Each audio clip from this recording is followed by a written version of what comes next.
Glover.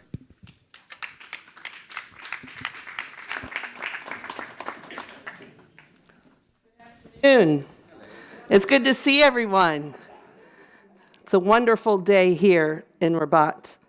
And I'm excited to announce and welcome our panelists of this esteemed panel on smart infrastructure, investing in Africa, and its connected future. Our first panelist is Jorge Arbeche, international, former Secretary of Ministry of Planning at the University of Brasilia.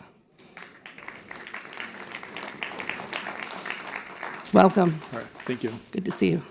Next, we have Nicolas Massoud, a member of National Congress of Argentina.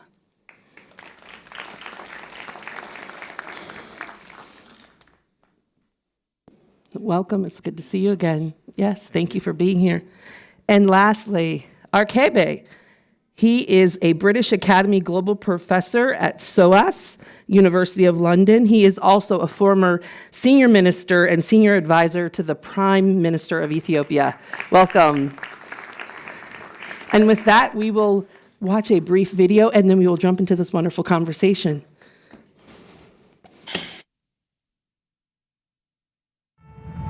Smart infrastructure is crucial for Africa's sustainable development amid digitalization and urbanization. Integrating advanced technologies optimizes mobility, energy efficiency, and public services. Investment strategies, public-private partnerships, and regulatory frameworks bolster resilience and innovation, advancing Africa's connectivity and sustainable growth.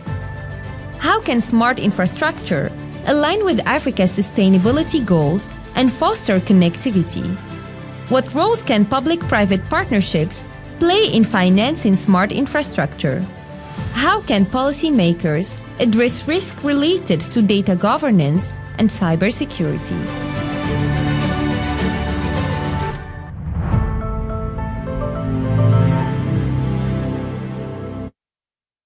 Good afternoon again. And now we jump into this really hearty conversation. I'm excited to hear from all of you. And you know that smart infrastructure plays a key role in shaping Africa's economic transformation and sustainable development at the same time. And we're really going to unpack today and discuss how digitalization, urbanization, and climate changes accelerate the needs that Africa has in its infrastructure to evolve beyond traditional models. And I think that's where we're going to start today to have this discussion. And I'm so interested first to find out what your thoughts are on how smart infrastructure, and even you could define it if you'd like, how smart infrastructure initiatives align with Africa's sustainable development goals, and how does smart infrastructure foster regional connectivity? And with that, I'm going to start with Jorge. First of all, thank you for having me on this very interesting and rich conference and part of this panel as well. Well, Africa, as some other regions in the world, have to deploy this kind of technologies, not only because they are important per se, but also because they need them. And why they need them? Because there is a lack of resources. So they have to use whatever they have in a much more smarter way. And that includes government resources. As we all know, there is a fiscal crisis. Many countries have huge debts. So they can not do many things that they may want to do, and technology may be a big ally for them to do things. And not only for them, but also for the private sector as well. One sector that I'd like to stress that was mentioned by the video is the delivery of services, especially service delivery for the poor. So governments may want to use smart technologies, being AI, being some other tools for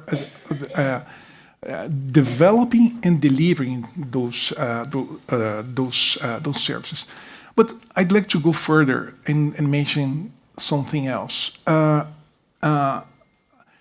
Technology is and will be increasingly important, but it will be especially important when we look at the future.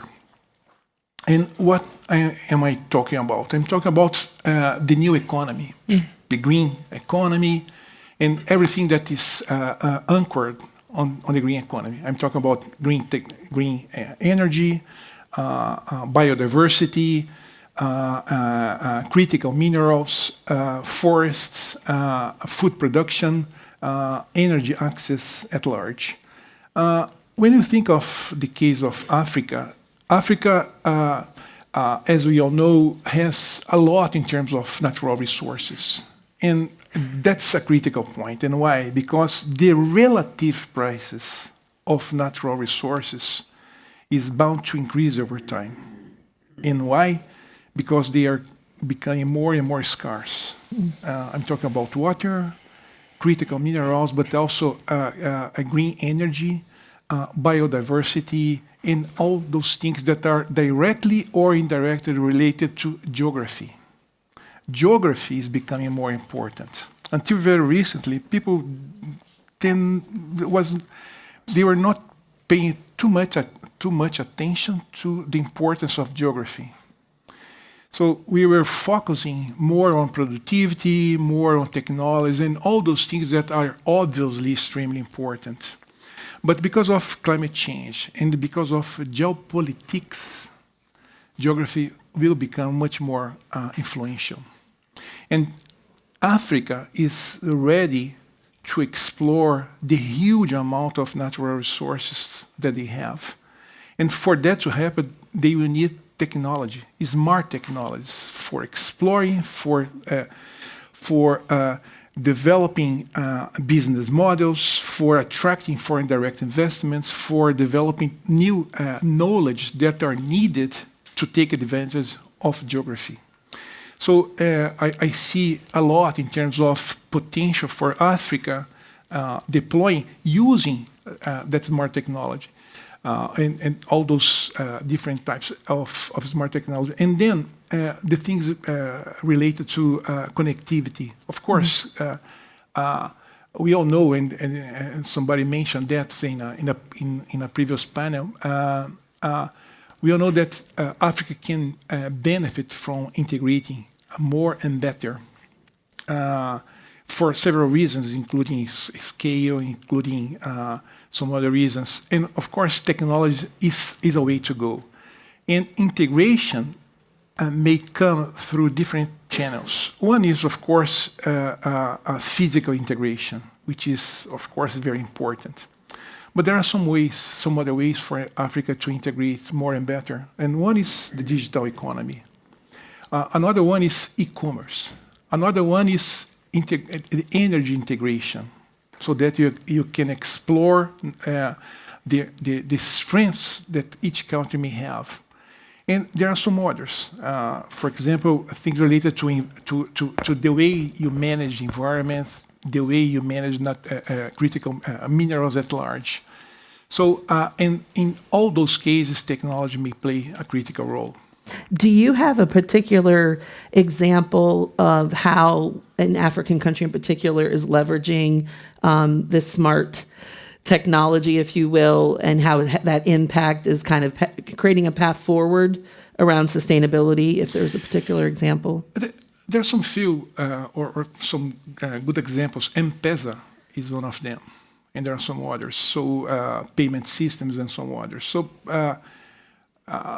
they're pretty good examples, but the thing is how to escalate and to accelerate.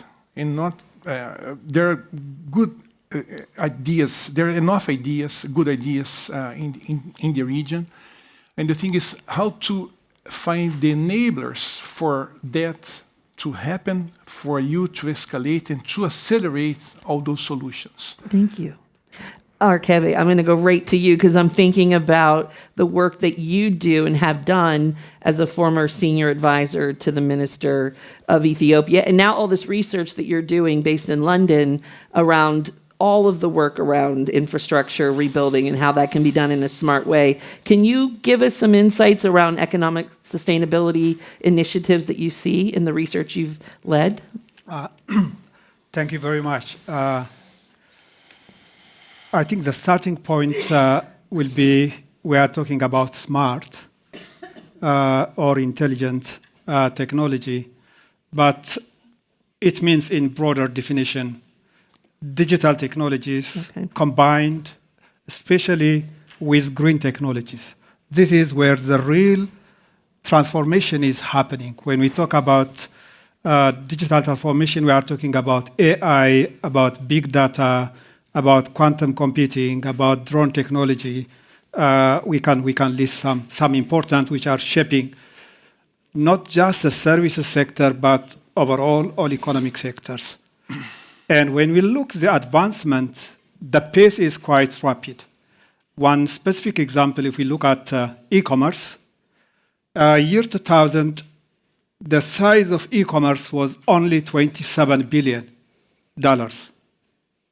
By 2024, it's over $5 trillion. By 2050, it's expected to be about 30 trillion, a conservative estimate. Same thing with e-payment. E-payment by 2050 will be about 50 trillion. So the pace is quite fast. On the green transition, a major fundamental transformation is happening in EVs, battery storage, in solar energy, wind energy, then also electrification grid. Major things are happening. And these both are going to shape the 21st century. And according to the research we are conducting, it's going to be the green industrial revolution of the 21st century. Having said that, if we look back at our continent, we have seen some progress in some technologies because we are latecomers. In mobile, Africa has seen significant penetration in smartphones, in internet penetration.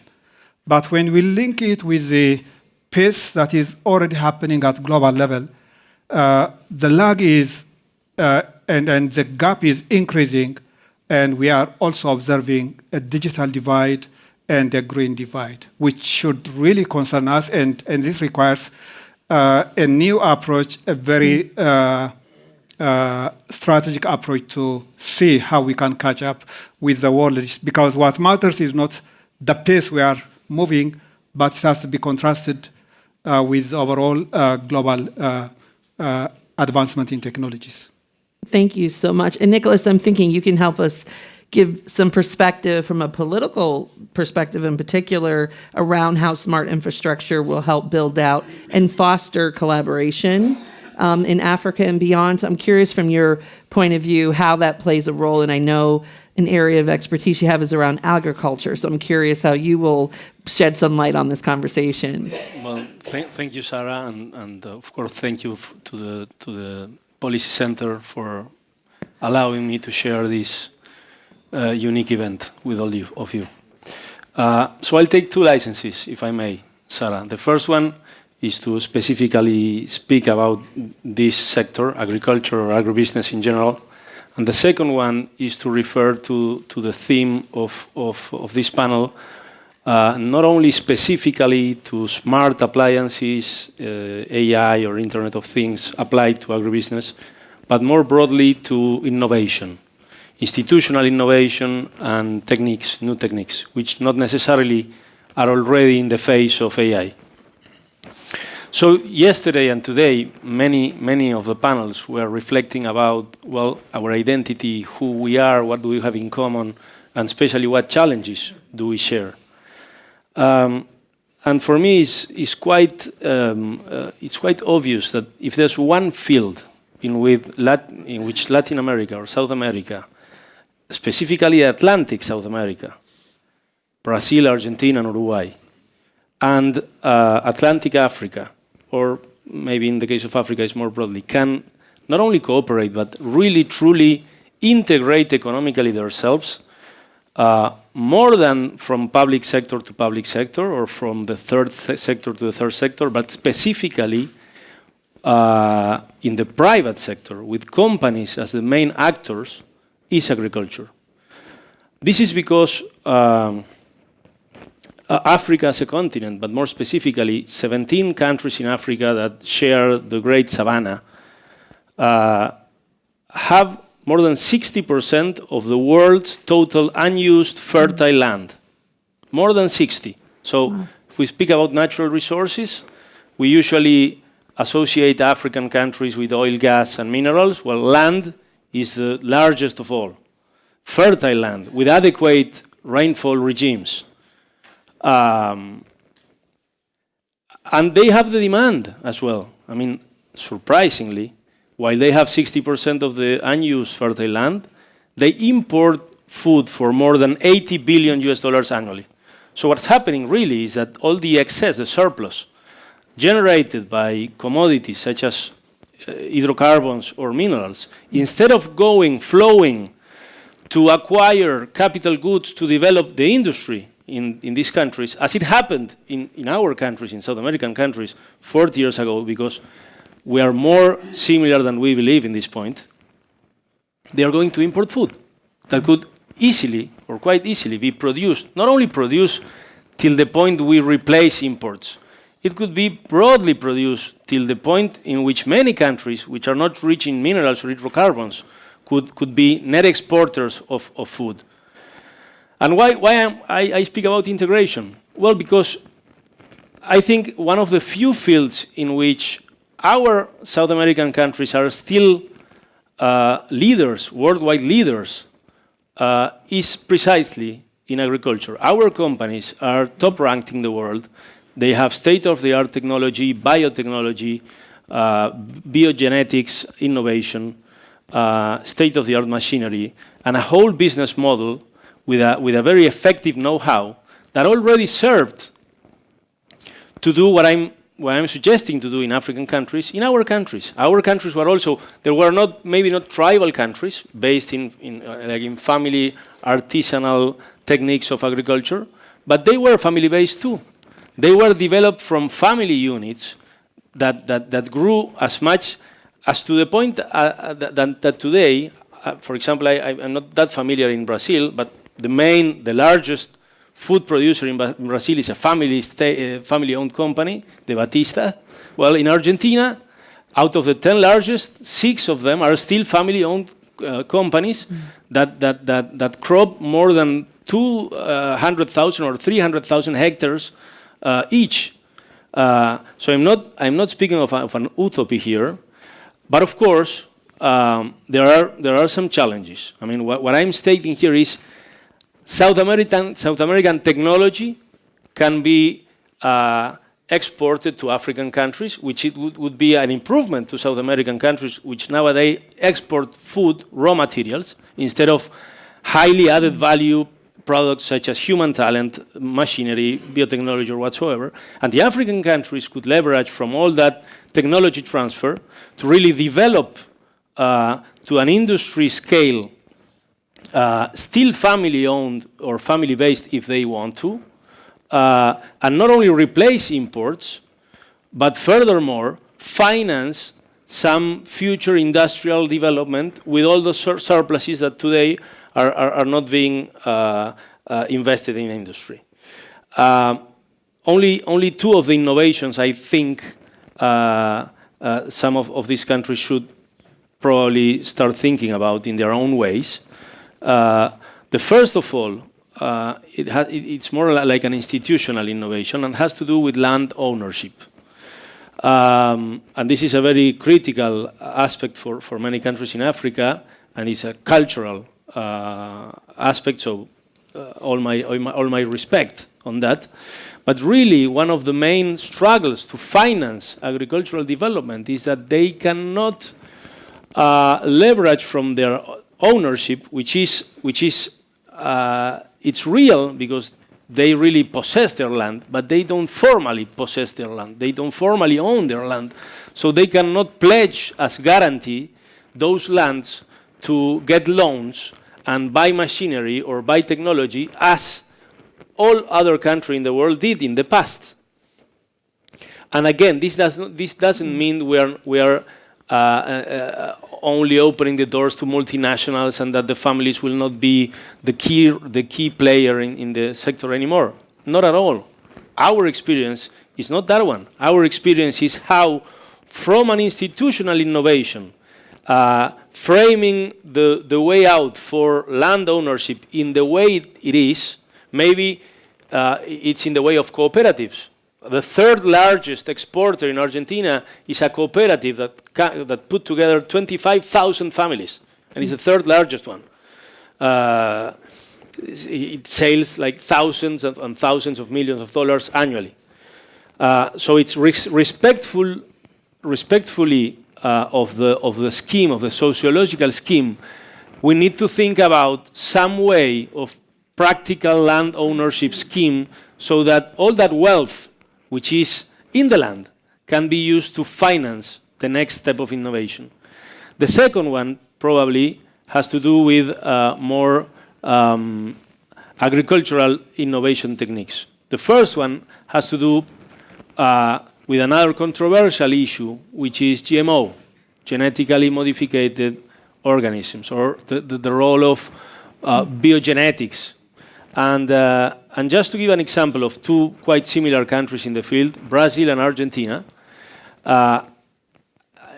under the very similar conditions of fertile lands and rainfall regimes, yields in Brazil are 20 to 25% higher than Argentina. And that's only due to one aspect, which is a modern framework, a modern bill that allows and protects royalties for the companies that invest in biogenetics and innovation, which again, we are not only thinking about multinationals that only care about their royalties.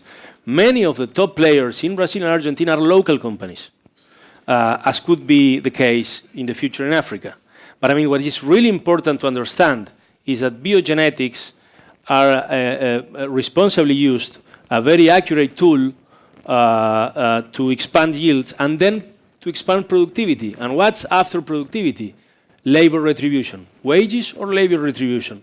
So there's an upside there too. And the second one, and I will just end up here because I don't want to monopolize, is no-till techniques, direct plowing, which in Africa only accounts for less than 2% of the fields. In our countries, it's more than 70%. And that not only comes with a decrease in costs, because you, instead of working fields twice, you only do it once, but it's way more responsible and aligned with the 2030 agenda and the climate change itself by controlling moisture and stubble preservation and lots of very important aspects. But here's an interesting point. Sometimes when you need to move on to the next wave of innovation, don't have developed the previous one, which would be, for example, the traditional machinery for traditional farming, is an advantage. Because now, to move on from an artisanal way of working land directly to no-tilling technologies or no-tilling techniques, it's way more easy, because you don't have the lobbies associated with the traditional way, which is why in many other parts of the world they haven't moved yet to a more responsible, climate-wise, and a more economic way of farming as no-till. Well, I stop here. Thank you. Well, thank you. I appreciate in our plenary session that we have access to technology.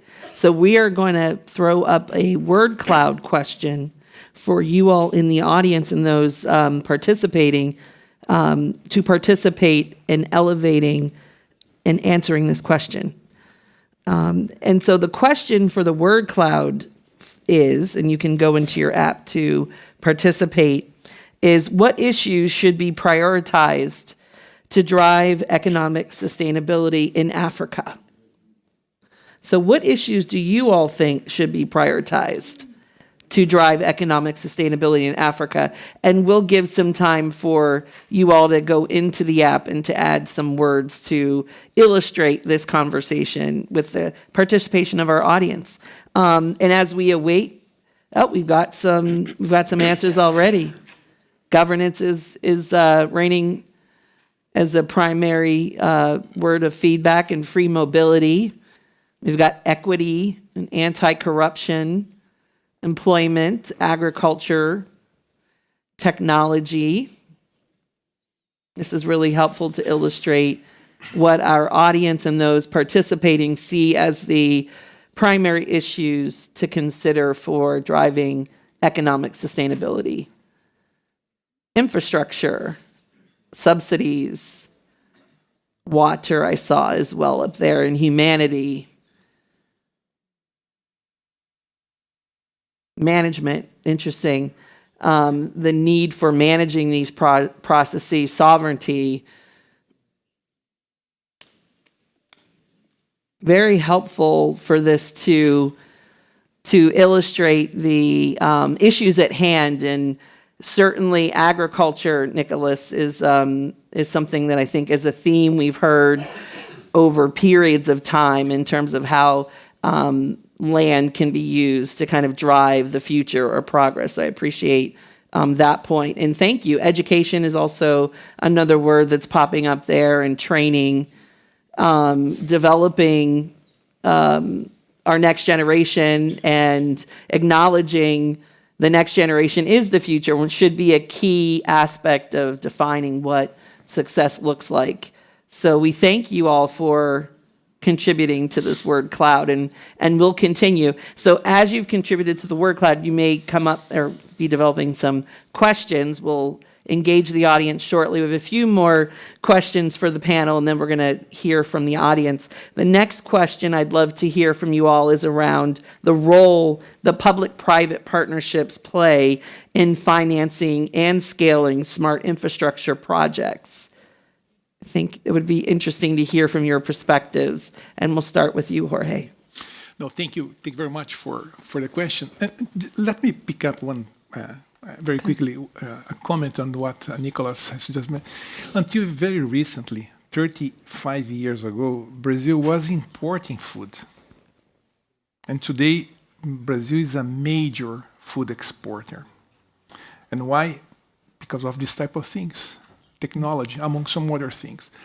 And in a second comment, in regards with my previous comment, very quickly, when we look forward, according with Bloomberg, BCG, McKinsey, World Bank, and some others, by 2050, the world will need something in between $100 and $200 trillion in terms of new businesses in order to fight decarbonization.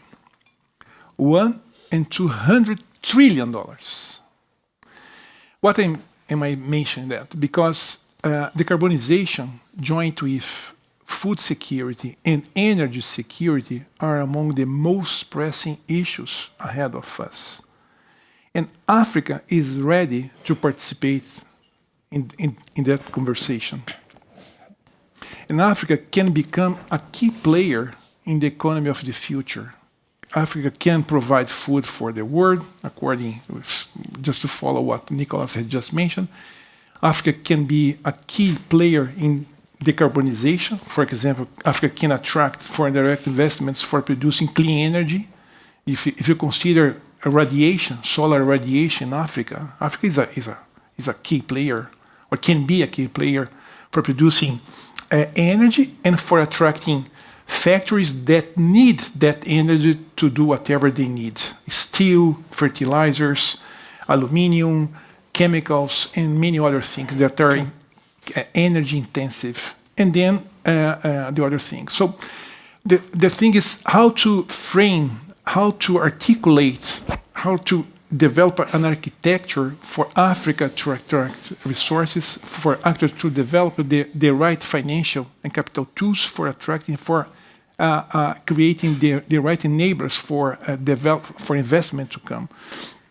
And for that, of course, we need financing, by definition, but we also need many other things, including regulations and some other things.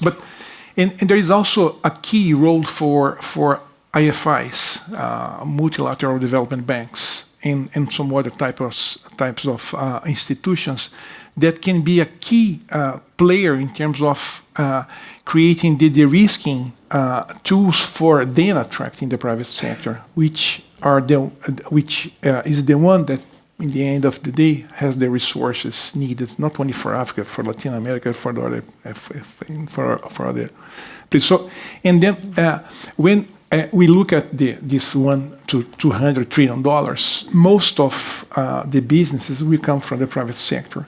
So we indeed need a kind of a conversation between the public and private, and we need to find the right way to develop the architecture that is adequate for each country in Africa.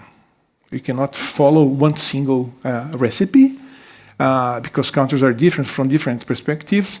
But indeed, the way to go is to find a way for the private and being national and international, the private and the public sectors to work together in order to grab part of that economy of the future. And I think that this is the way to go, and Africa can do that. And thank you for tying that together, how the growth or progress of Brazil's economic sustainability around agriculture, it was really a key indicator if you look decades over decades in that growth.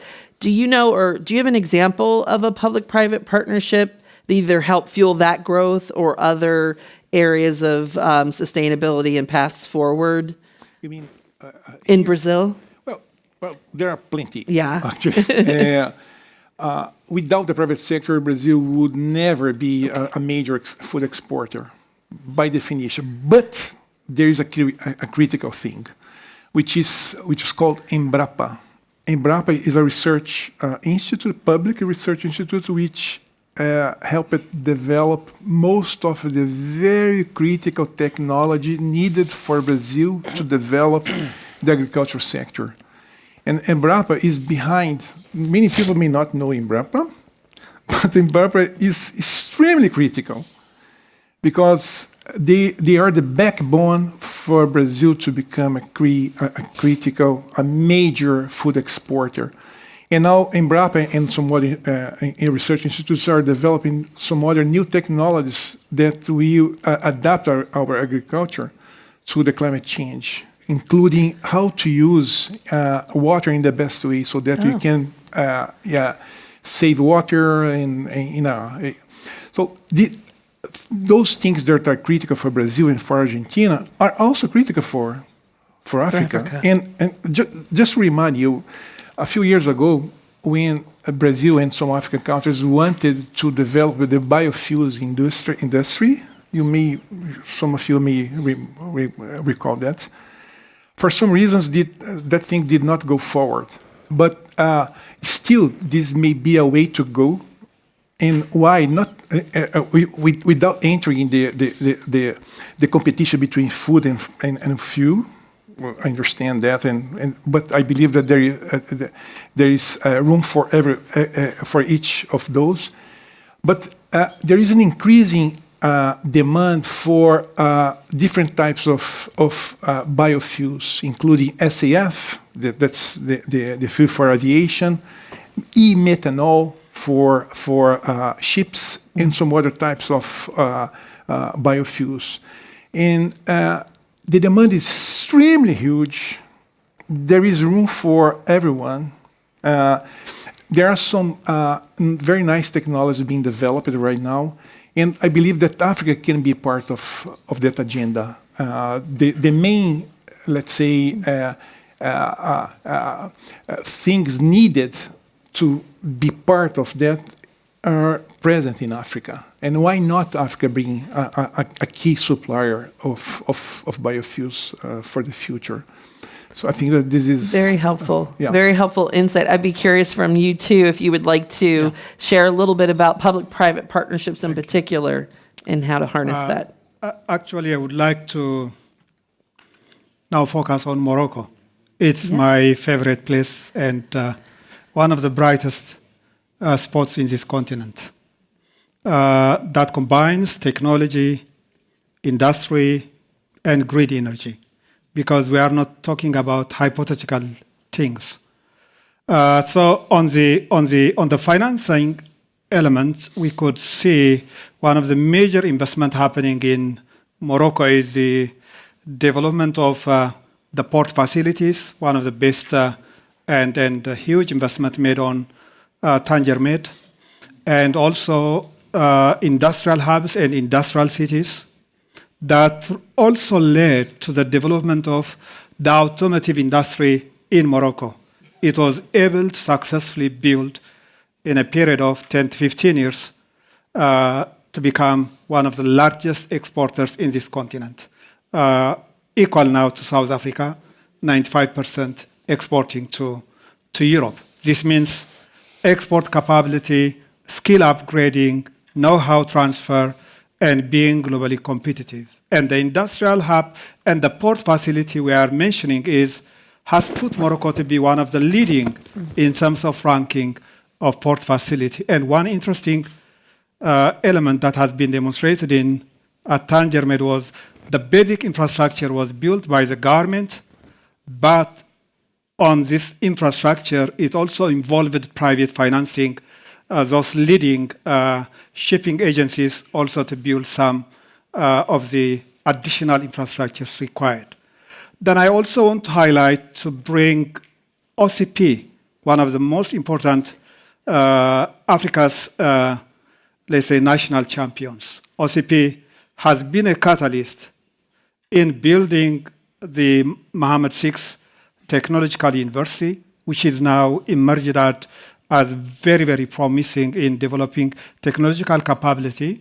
It has also pushed and pioneered on the green transition, which is done on research linked with IRSN and many of these Moroccan institutions. And here we see the focus on technology, the focus on industrial capacity, the focus on also competitive firms is coming together. I also want to bring additional example from my country, Ethiopia. Ethiopia has been investing on energy, and it has invested over $25 billion in the last 20 years. And out of this, the approach to financing has been first to use domestic resources. So the biggest hydropower dam in the continent, 6,600 megawatt, is being built entirely mobilized and financed locally because foreign external financing could not be secured. And many dams have been expanded, and it uses now 100% renewable energy, wind and hydro. On the additional element in relation to transportation, also the type of transportation being built is electric-powered railway system, which is now combining East Africa, especially Djibouti and Ethiopia, which also brings back to this agenda. Here I want to highlight to say a few things about financing. The approach to financing has to be quite diverse approach because financing is a major limitation now. About $200 billion is required for energy, for transportations, for telecommunications in this continent, without even considering industrial infrastructure. And it's impossible to get 200 billion. And currently, many African countries can only mobilize about 1/3 of it. This brings us how is this gap to be financed? And a key limitation is here the debt stress of many African countries, especially after COVID-19. So they are struggling with how to manage financially and how to invest. And here the approach has to be first, domestic resource mobilization has to come first. Secondly, also multilateral and bilateral DFIs, development financing, has to be increased. Currently, World Bank, for instance, is not providing adequate development financing or concessional loans, and which we need to expand, and we have to consider also the alternative financing from the global south. Bundesbank in Brazil is among the largest. China Development Bank is even bigger than the World Bank. So we need to find concessional loan. I'm emphasizing this because in year 2000, about 50% of financing of Africa was coming from bilateral institutions, DFIs. Now 54% comes from the private. And the problem has been the commercial loan because of the Federal Reserve's high interest rate, and also US dollar also have bigger value. The interest rate has almost doubled from 5 to 10%. So it's not sustainable. And we also need to bring the aspect of foreign direct investment in this process. Loans through the private financing may not be durable. Corporations, let's say like OCP or Ethiopian Airlines, will still be using this facility, but for government financing, it will be a big challenge. But they have the ability by bringing policies, incentives to attract many companies to invest in Africa, like what Morocco has done with Renault and Peugeot. So we need to magnify and see how the continent should be able to attract more productive capacity, more productive FDI. Thank you for that. And I'll let you have the last word, and then we'll go to the audience, and so get your questions percolating and ready. Great, thank you, Sarah. So maybe to follow up with the line I was talking about agriculture, I think public-private partnerships are probably the only way. We need to redefine who are the relevant stakeholders on this, which are not more, as maybe 30 or 40 years ago, country to country or state to state relations, but rather country to company or company to company. So I'm doing this emphasis in existing enterprises or companies because companies are vehicles that already combine themselves an equilibrated set of technology, machinery, human talent, know-how in a full and effective business model, which is profitable, which is very important. So having those existing companies already working in one of the stakeholders of this meeting, which is the other side of the Atlantic, and having the proper resources and the huge demand and the labor force on this side of the Atlantic, what countries and even no one asked for this suggestion, but even not only countries, maybe this type of meetings, think tanks, should emphasize a little more, rather than public sector diplomacy or third sector, in the private sector. We might even think about, I'm coming up with this now, but in future editions of these dialogues, to have special chapters on some clearly identified opportunities where we come with private sector stakeholders, really relevant companies that can advocate themselves to a specific agenda. So what really countries should do is to identify those relevant companies all around the world, but why not in the wider Atlantic, and provide maybe 2 or 3 aspects. The first I already spoke about. Definitely to develop this on an industrial base, we need African countries to come up with a land ownership scheme of themselves, developed by Africans, respecting African culture and African traditions and sociology, but a land ownership scheme at the end. That's absolutely needed. Investment protections agreement, that's among countries. That could definitely work. I mean, in order to specify what are the guarantees of the investments. Special tax regimes, that usually helps to take the decision of why going to one country instead of the other. But not more than that. Then the whole risk management and the financing is going to be done by the companies that are seeking for profitability, which is absolutely seekable here in African countries.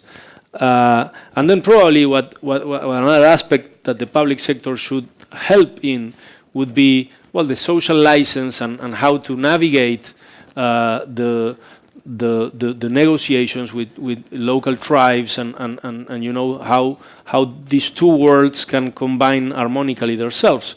But again, this is something that already many of the companies in our countries already navigated, because we are more similar than we really believe.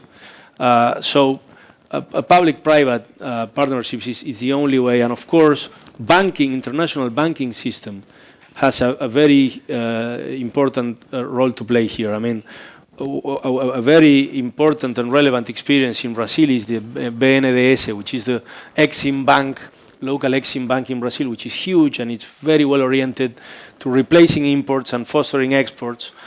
We have a similar experience in Argentina, the Inter-American Development Bank, the African Bank. I mean, all those banks, international banks that are probably working isolatedly, and each one of them following different strategy, they would become very powerful in order to finance the takeoff of the African agricultural sector with the landing of South American companies and the exchange of technology, if all of them would work together in financing those type of public-private partnerships. Thank you so much. I saw a hand over here.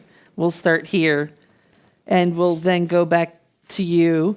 We're going to do 2 to 3 questions at a time, and then you will be able to answer them. So from here, and then this gentleman. Thank you.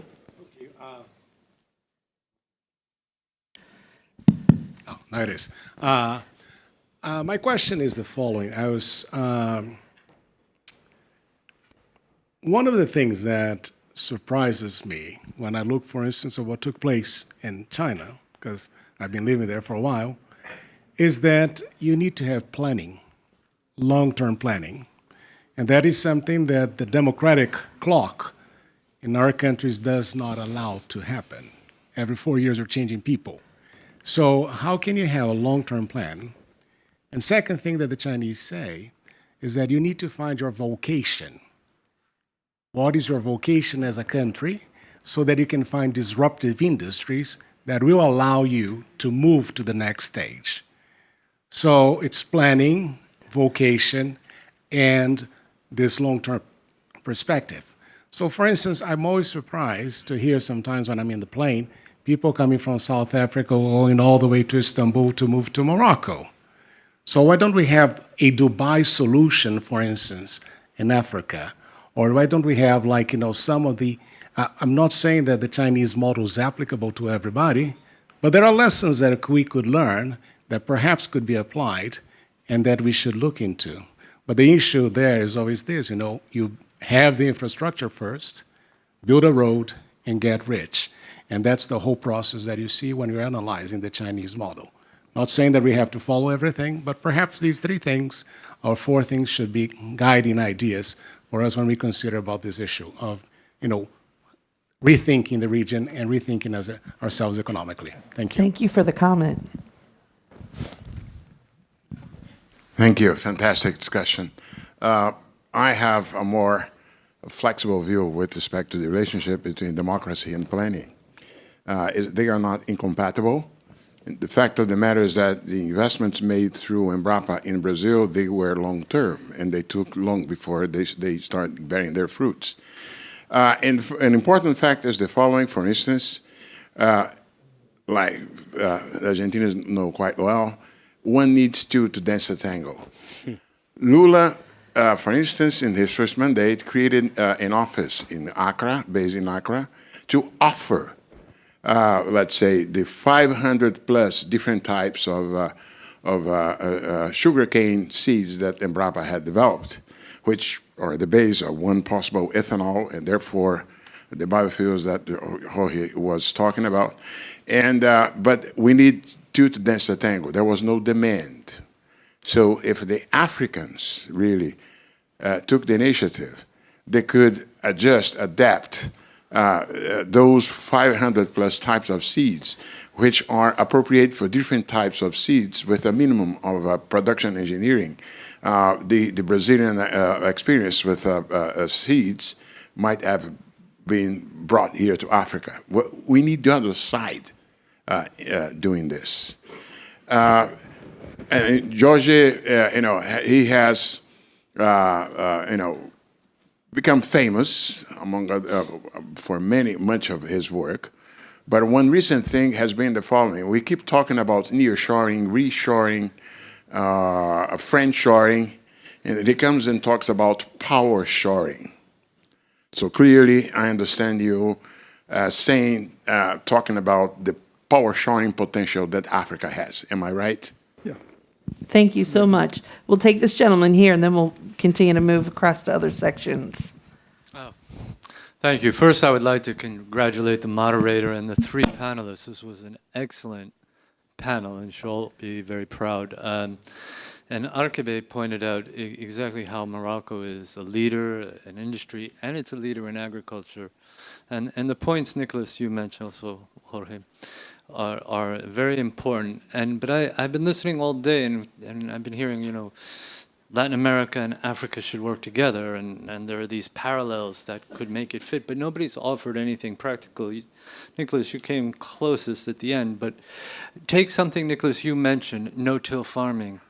Morocco is now a leader in this. They have a new business, Turba, and in Morocco, 71% of the farms are 5 hectares or less. So Morocco is very well adapted to deal with small farmers, and they've expanded this to Africa and also in Brazil. So there is an example that you mentioned. Now, how do we get, I'm with you, I'm totally on your wavelength. How do we get Latin American businesses or US businesses, from my perspective, or anybody, to interact with a company like Turba? Is it going to be, who's going to facilitate the business to business? Who's going to facilitate that? What specific mechanisms? You had a good suggestion at the end. Maybe you could expand on it, or Arkabe has been in this business a long time. But can we move from the specific mechanisms to make these marriages happen? Please, I would like to know some ideas. Thank you for that question. And I'll open the floor to any of you to respond. I could take the lead. Thank you for the question. So I'm very pragmatic too. So I'm happy you asked for that. I don't think it's that difficult. I mean, the potential. The first thing is, again, the actor is the company. We need companies coming to Africa. That's what we need. First, in my opinion, it's in my opinion, we need companies coming to Africa as companies, like an internationalization of companies. Let them be from whatever part of the world. I mean, I'm not only advocating for, but I was trying to stick to the point of the wider Atlantic. Otherwise, there's full of very competitive companies all around the world. So first thing, we need to call for companies. Then we're not speaking about thousands of companies. They are quite easy to identify. And what they need is not much more than institutional certainty and stability. So that's, again, for the third time, for me, one of the main obstacles for them coming here is the lack of a land ownership scheme. South Africa is the largest producer of food and exporter in the continent, and maybe hazardously, but I don't think so, it's the only country in which most of the land is privately owned, and it's easy to make transactions on land. And that's very important to finance and to mitigate the risk of the agricultural business. So that's the first thing we need to work on. So maybe that's like a special aspect we could work on the frame of the Atlantic dialogues going forward. How can we help to establish an African adapted scheme of land ownership? But then it's just a matter of inviting the companies and giving them the objective and stable institutions and showing them the capacity of making profits for them to come. So again, yeah, of course, investment protection agreements, special tax regimes, and banking cooperation are very important. But none of them is as important as land ownership scheme and allowing GMOs. That's my opinion, which is controversial, but I mean. Thank you. We'll take a comment from both of you and then take 3 more questions from the audience. Go ahead, Jorge. No, very, very briefly, and I will be provocative, starting from the Marcus question about planning. Well, as I mentioned, we cannot follow China, obviously, and how to manage that in democracies, in which in every 4 years we have to change the entire team, as we mentioned. Perhaps this is the role of the elites. They have to grab their responsibility and they say, look, let's talk about medium to long term. And that's what we want, how we see. But this may be a solution. I don't know if there is another one. And then regarding vocation, which is extremely important. When I think about vocation for Africa and for Latin America, the best thing to do is not to invent. Just do the bread and butter. We can do whatever is in the comparative advantage story. Meaning, we are very ready to take advantage of geography. As I mentioned before, 3 of the most critical challenges ahead of us are decarbonization, food security, and energy security. Africa and Latin America are ready to take part in those solutions, making a lot of money, a lot. So we have to look at those things also from the business point of view. Africa will, I think, Africa and some countries in Latin America may not expect developed countries to pay the bill for adaptation, because that will not happen for several reasons. One way to go is to take advantage of the climate change challenges and food and energy security and make it part of the solution. How?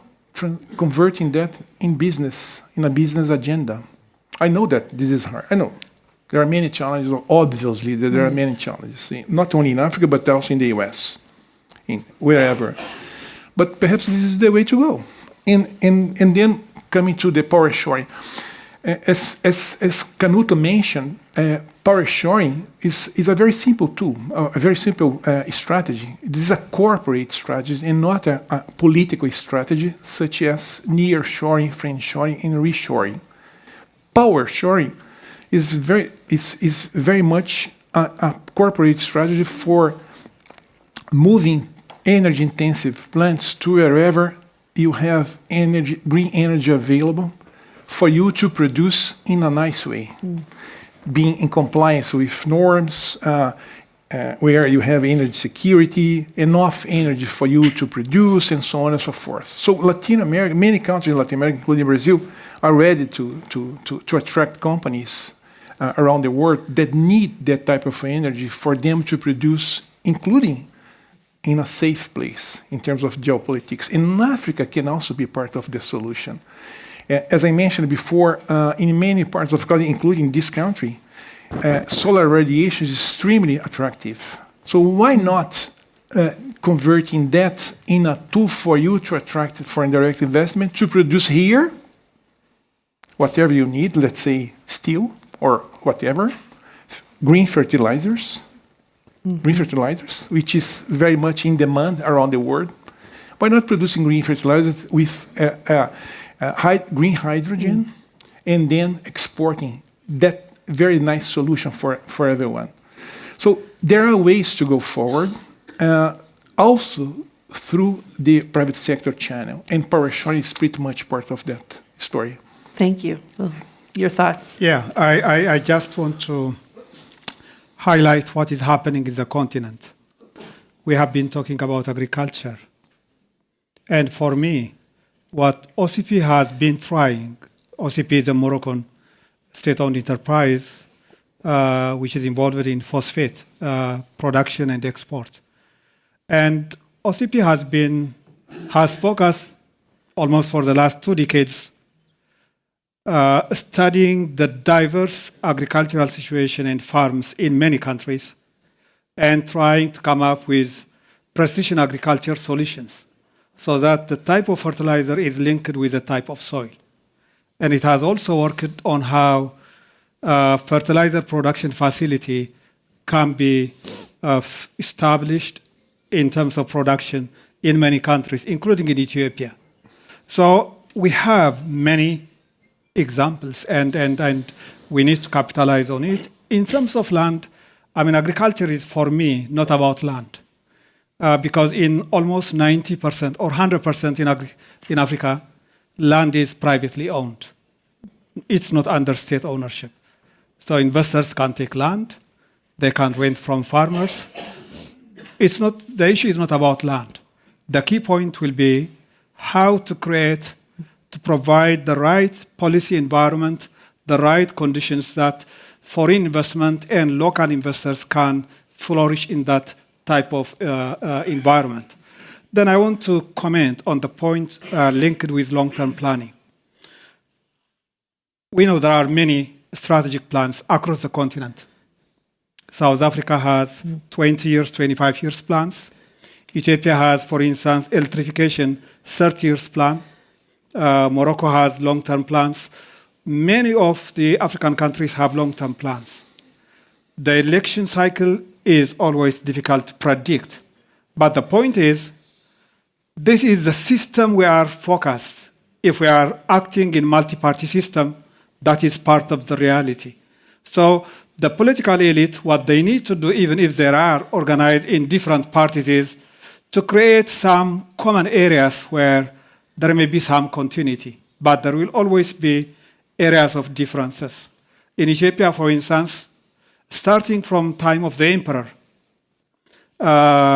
including the military regime dictatorship, including recently EPRDF that ruled the country for 25 years or 30 years. There has been 2 major areas where there has been consensus. One is about energy, especially hydropower generation on River Nile has been a common aspiration of all regimes. Ethiopian Airlines, as a national champion also, all government has been championing that. But there are differences also when it comes to policies. So given the reality we have, first we have to recognize long-term plan is possible, and the parties should be try to work. Whoever comes to rule for 5 years or 4 years, there must be some areas of consensus, but there will always be some areas of differences. So we have to, I think, stick to our reality and then find how we can move forward. Thank you so much. I would welcome hearing from 3 or 4 more other folks. We'll start here, and then we'll end up here and in the back over there. And I will get back to you. We'll get back to you. Go ahead. Thank you. I will speak in French. Merci. Thank you very much for having given me the floor. And first and foremost, I would like to congratulate the moderator, as well as all of the panelists. This is indeed a very important topic, and I very much appreciate the moderation and the high level of discussions. With regards to agriculture, I would like to warmly thank all of the panelists and contributions, because Africa does indeed have lots of land, but unfortunately what's lacking in Africa is technology. And I believe that the examples that were shared, for instance, Brazil in particular, but also Argentina, illustrate how important technology is, because for most of the African continent, well, agriculture is very much characterized by artisanal agriculture. And if I were to give the example of my country, the DRC, well, technology is completely absent for a population to the tunes of 110 million. And the agriculture is virtually almost fully imported, and we spend $2 to $3 billion to import agricultural products, whereas we could produce all of this in our own country. So technology is very important. And the honorable speaker did mention earlier that Brazil used to import agricultural products, but today Brazil is actually exporting agricultural products, and I believe that Argentina has also made major strides. Israel, as well, is virtually a desert country where there's no rainfall, but through technology, Israel is exporting agricultural products to Europe. So it's not about land per se, but it is rather a technology-related issue. The other point that I wanted to mention is the leadership and governance-related issue. Governance and leadership go hand in hand with planning, and we also mentioned the issue of China. But let's bear in mind that there's also an issue of governance and leadership that is very present in Africa. Let's take a look at Zimbabwe, for instance. Well, before the former regime, Zimbabwe used to export agricultural products, but with such a leadership, this leadership and poor governance, now Zimbabwe is currently importing its agricultural products. It's the same country, it's the same land, it's the same climate, but the leadership issue and the governance issue is unfortunately a fatal issue for Zimbabwe. Because to go on the pathway of technology, there needs to be a vision and leadership. Our dear Ethiopian friend mentioned a fundamental governance and leadership issue. If there are two cases where Ethiopians came to an agreement, it was energy and Ethiopian Airlines, which has become an emblematic airline covering the entire African continent. But this is a state-owned company, it's a state-owned airline, and there was a vision which has been sustained, but it is an African Airlines, and even that's used by Westerners, but it is an African airline. So there is a governance and a leadership issue. Dubai has also been mentioned as a great example. Dubai is a desert. When you take a look at Dubai 60 years ago, compared to many other African countries that were colonized in the past, that were very much ahead of Dubai, but due to the vision, or owing to the vision of Sheikh Mohammed, he did have a clearly set vision for Dubai, and he achieved that vision. Even in terms of technology, Dubai has made great strides, because in fact technology is a decisive factor. What we need to bear in mind is that if we wish for Africa to propel and move forward in agriculture, technology is unavoidable, because it has very low productivity. Even in the US, even in Europe, agriculture is subsidized. Even Trump,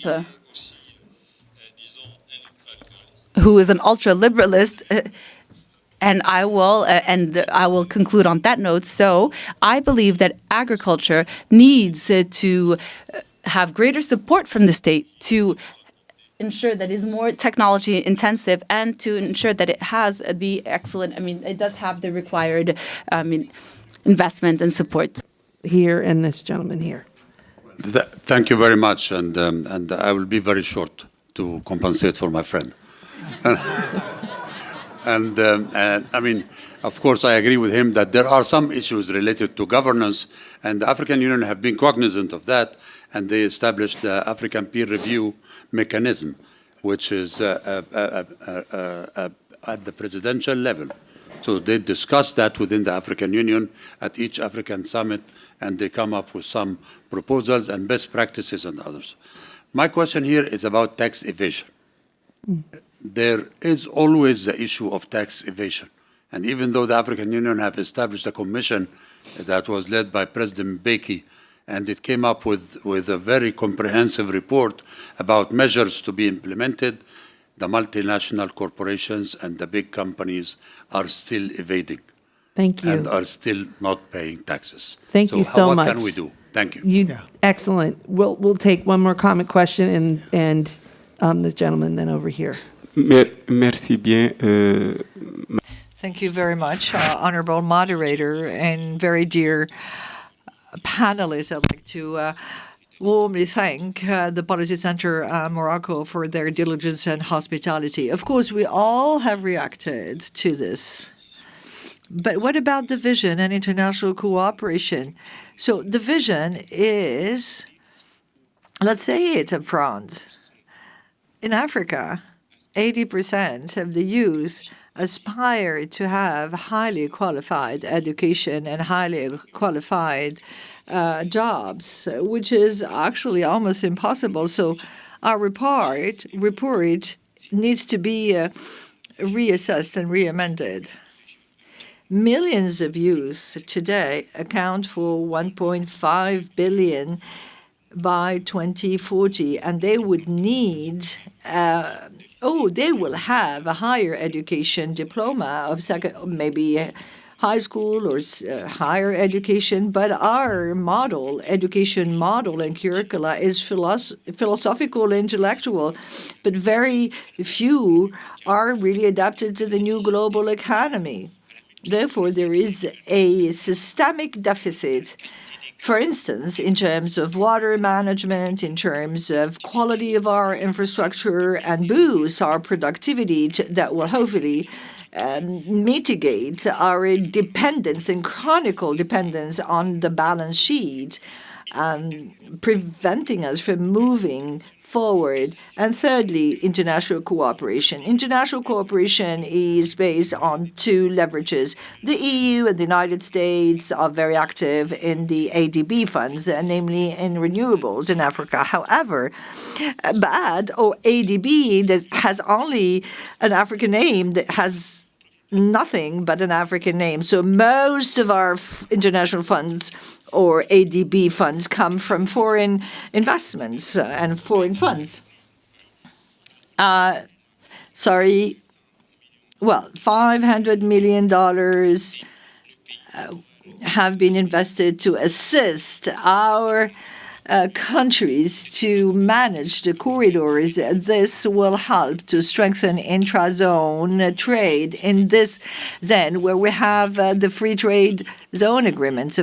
So Africa has a huge human potential, systemic growth that is there, that is tangible, but it's not happening. The triple agricultural project, the hydropower, the hydro solar. So what did actually the Africans do to gain ownership over this? Nothing. I think we should think deeply about this. So we literally have 30 seconds for the gentleman here, 30 seconds for the lady, and 1 minute for each of our panelists to wrap up. Thank you. So this panel has proven that Africa is very rich, isn't it?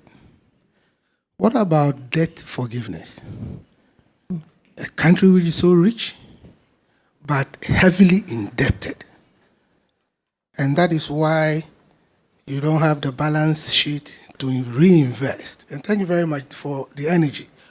2 points, energy and debt forgiveness. Thank you kindly. And the last question here. Merci Sarah, merci aux panélistes. Very much to Sarah. Thank you for this brilliant session, and to the panelists. I have a brief question on the lands and local communities, especially.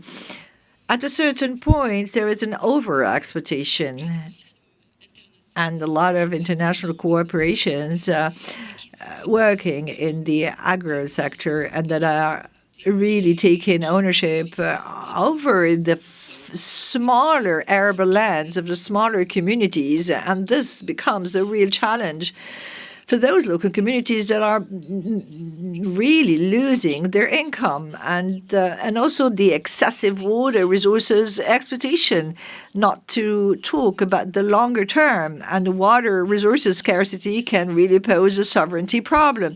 I'd like to listen to a reaction of panelists on this. End the session with each of our panelists giving us some insight and maybe picking a comment question that we just heard. Jorge, we'll start with you, and then Nicholas, and that could be. Well, very Oui, ce sont des questions extrêmement intéressantes et des commentaires riches. Permettez-moi de finir en disant la chose suivante. Oui, l'Afrique regorge de défis en termes d'agenda. Cependant, quand nous réfléchissons au potentiel, encore une fois, dont jouit la région, qui peuvent d'ailleurs contribuer aux solutions, non seulement d'ailleurs que pour l'Afrique, mais pour le monde également. Et là, je pense qu'il y a beaucoup de raisons pour nous d'être optimistes. Alors, vous savez, nous faisons face à beaucoup de défis communs, globalisation galopante, des pressions alimentaires et sur le monde, des conflits ici et là qui compliquent la donne. Mais l'Afrique est en position de faire partie de la solution et non pas uniquement faire partie du problème. Permettez-moi de plaidoyer pour de meilleures politiques, mais également une bonne orientation dans le secteur des affaires et du commerce, etc., et d'attraction des investissements directs. Je vous remercie. Quelques commentaires et éléments de réponse.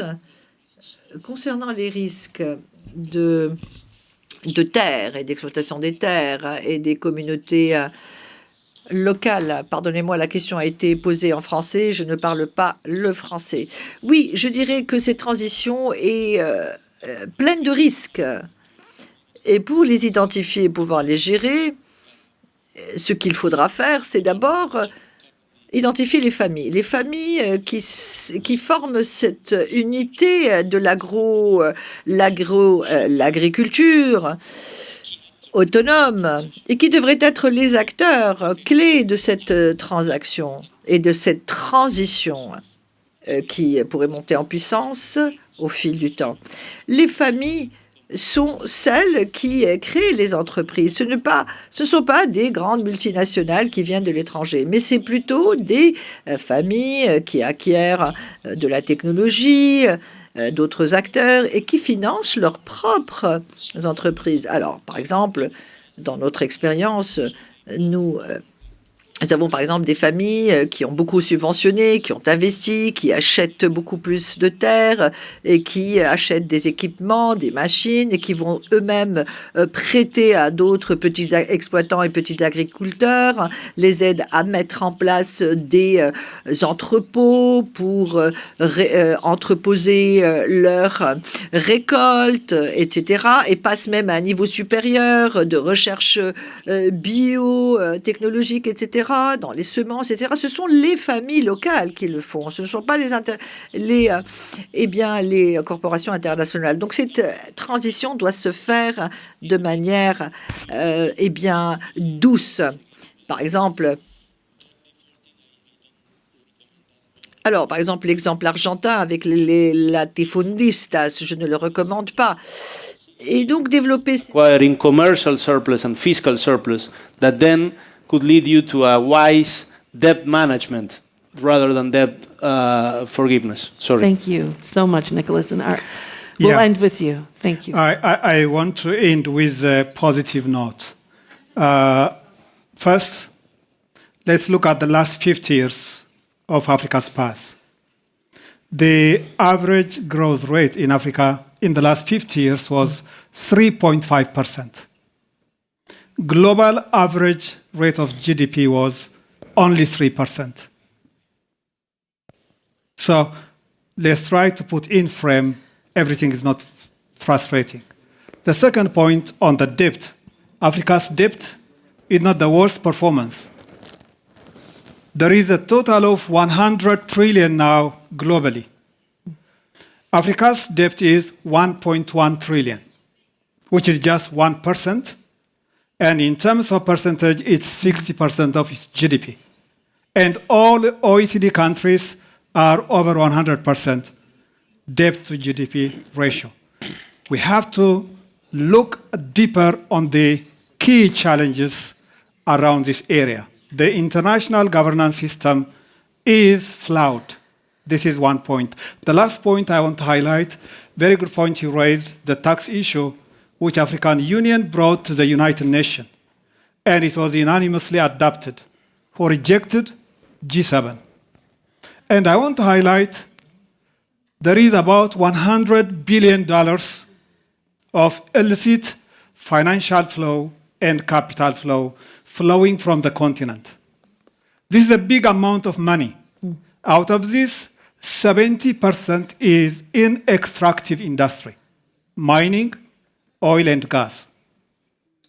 This brings us to the issue of political economy. This brings us to the issue what the multinational companies also play. So my reminder is everything is not frustrating or a pessimist perspective. There are many bright spots in this continent, including Morocco, including my country, which has been growing 10.5%, according to World Bank data, for 15 consecutive years. And that has improved its average life expectancy from 44 to 67 in a period of 25 years. And we have to be motivated to change, and we have a lot of resource, and we can influence the process. Thank you to our panelists for this inspiring conversation, and to all of you for your participation. Thank you, Sarah. Thank you. Ladies and gentlemen, we will now take a coffee break at the lounge area across from this auditorium, and we will reconvene at 5:30 p.m.